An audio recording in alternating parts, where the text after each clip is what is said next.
Good morning. In all situations, I have learned how to be content with whatever I have. Philippians chapter 4, verse 11.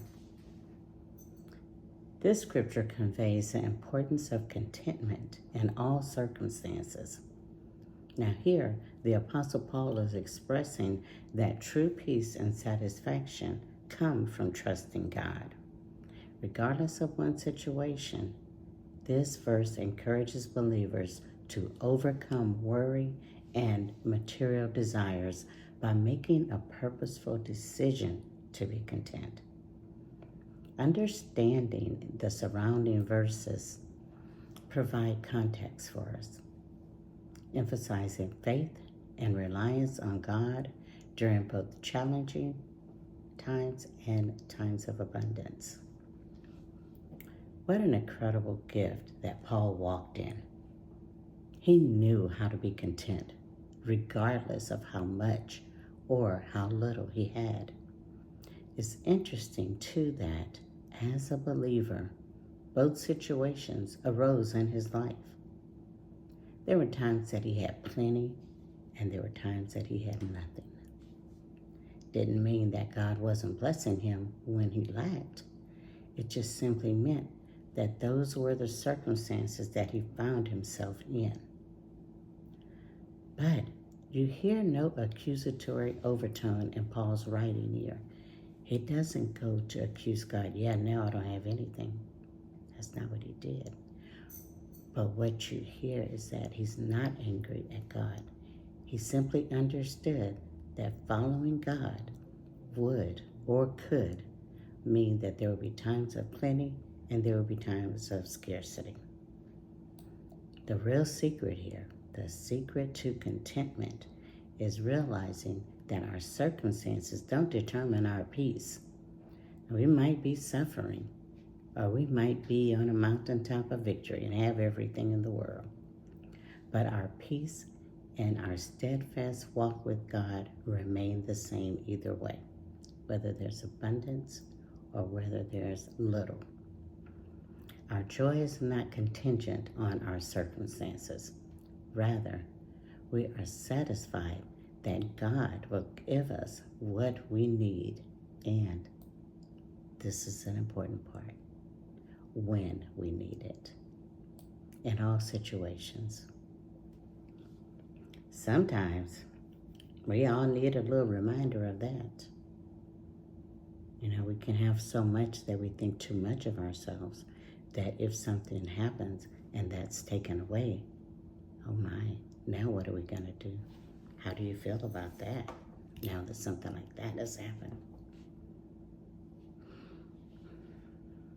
You have to understand, for us, what we're trying to seek, most of us, trying to seek true peace, true contentment. Now, in order to get this, you have to learn. And most of us have learned this, but there are going to be times that you have a lot, and there are going to be times that you're like, I don't know how in the world I'm going to pay this next bill. That's just the nature of it. And it doesn't mean that God loves us any less. It just means it is what it is. Even Paul, he had plenty, but there were times that he didn't. Now, did he go and accuse God and say, it's because of you? Because you know my needs. Why don't I have more? He's not crazy. No, he didn't do that. So we shouldn't either. We just have to learn to be content. And that secret was revealed here when it was telling us that we have to realize that circumstances, they don't determine our peace. Once you get that valid point, then things change for you. I know it can be overwhelming. I was a mother raising 2 girls, practically by myself.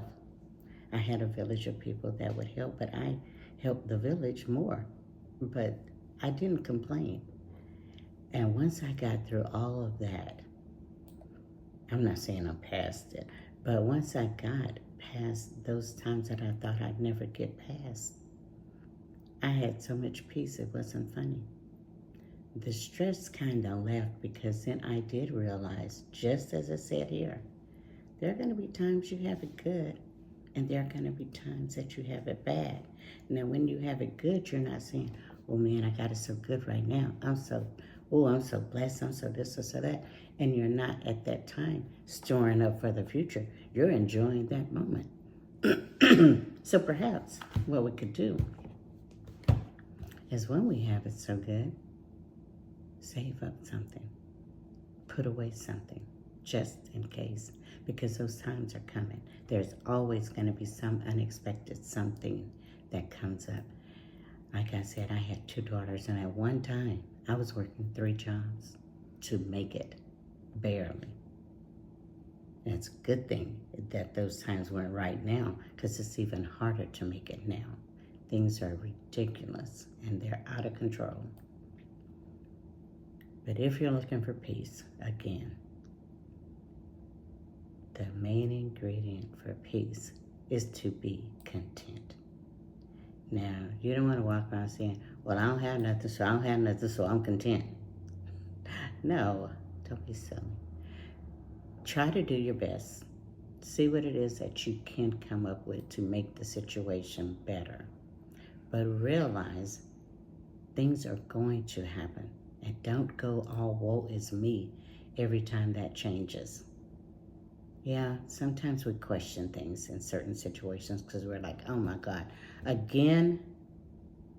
Yeah, that's the nature of it. God gives us what we need, but we have to remain steadfast to Him.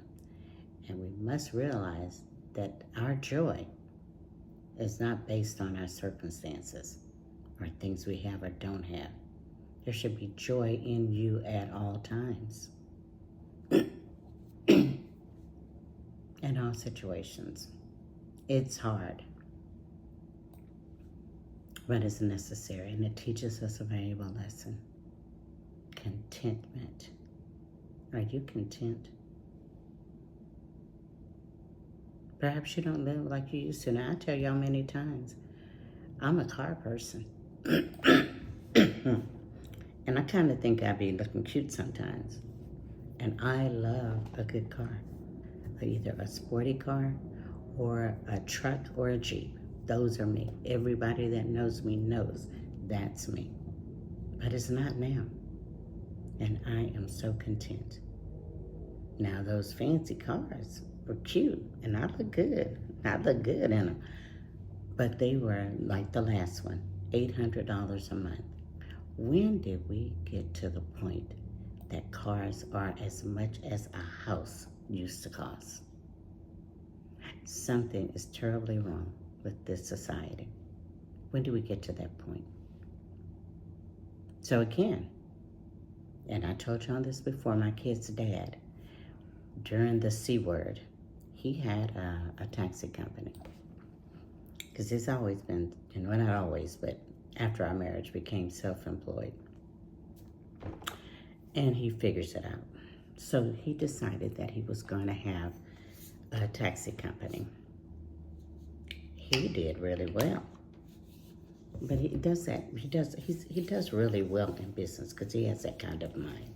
So he had a line of cars, Priuses, that he had a lot of people using for his taxi service.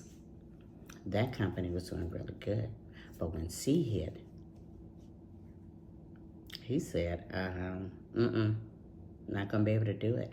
And he didn't. So then he sold a couple of his cars. At the same time, situation just lined up that I lost my job at the company I had been with for 15 years at that time. And that was okay because my house, at that time, I had finally paid that house off. So it just was a matter of trying to figure out what I was gonna do. But I still had this Jeep, $800 plus the insurance. We'll say $1,000 a month so I could look good. Gave it a price on that, but anyway. So I got to thinking and talking it out because I do talk my feelings out with my friends. I don't just hold everything in and listen to everybody and hear their juicy details. They know my life as well because we're friends and we talk. So I was talking to some of them and I was telling them, and I'm sorry, this is all off topic, but this is what I feel like today. Story time. So I thought about it long and hard. Now, I wasn't working and I didn't know if I was going to go back to work. At that point, the only thing that would really determine or make me go back to work or find something would be that Jeep. And then how fast could I find something? I've always been about credit, and my credit was finally looking really good. So I had to make a decision. And I chose, after calling around and talking it out to friends, I found out something about this place. It's called Vroom. I don't know if they even have that now. What I did was I sold the Jeep. Now I had to pay them a little bit, but they gave me pretty much everything in that car, that I needed. So it would just be an even swap and get out of here and don't have that affect my credit. So I did that. But now I am not going to have a car. My ex, kid's dad, he gave me one of those cars. And it's a Toyota Prius, so y'all know those are small. Now, it's in good condition and everything. Had a lot of miles on it. Has even more now. But I'm still driving that car like I'm in a Jeep because I don't have $1,000 note to pay. You have to learn to be content. Sure, that was an adjustment for me because I got the Mustangs, the Z28s, the big trucks, the Avalanche, and a Jeep and whatever else. And now I have a Prius. That's an adjustment. But I am so content that it's okay. I'm grateful, and I say thank you for that car every day because I don't have a house note that I'm paying just so I can look good. I didn't do it just so I can look good. I wanted a reliable car or whatever, but anyway, sharing my story is that's one of the ways that I had to learn to be content. There are many ways, there are many things people are doing that they have to learn contentment. And that's all. It's just an adjustment, and I'm fine. Car didn't make me, I make that car because I look good. Okay, some days. Anyway, don't miss the story. The story is seriously what it is. If you're looking for peace, learn to be content. Hey y'all, hey. Guess what? Tomorrow's Thanksgiving. Are y'all ready? Bet y'all not. Y'all be scrambling around tonight. Yeah, I'm going to a friend's house, so there's no scrambling for me. But whatever it is y'all do, y'all know I'm gonna tell you, be kind. Don't be out there acting ugly.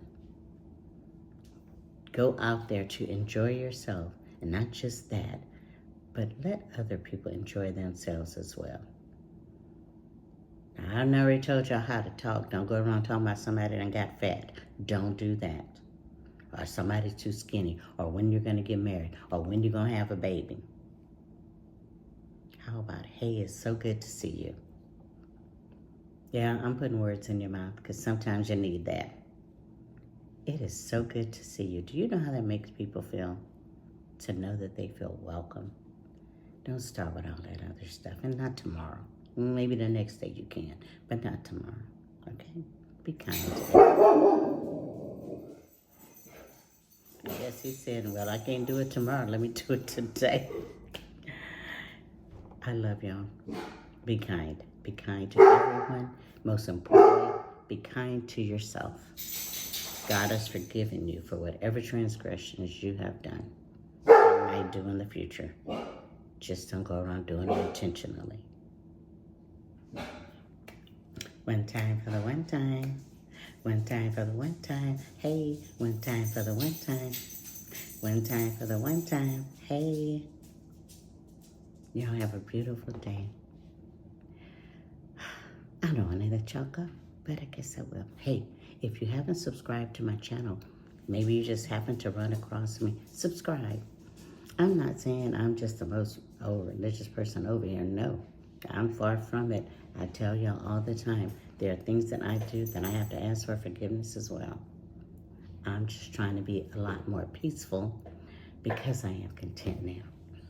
Subscribe to my channel, and those that have already subscribed, how about on the channels that I have badges, grab yourself a badge. They start at $1.99 a month. $1.99 a month. I think. You think so too? I think that I'm worth $1.99 a month at least, the very least. So if you can, do it. On Facebook, I get stars. If y'all could give me some stars, they're only 1 cent each.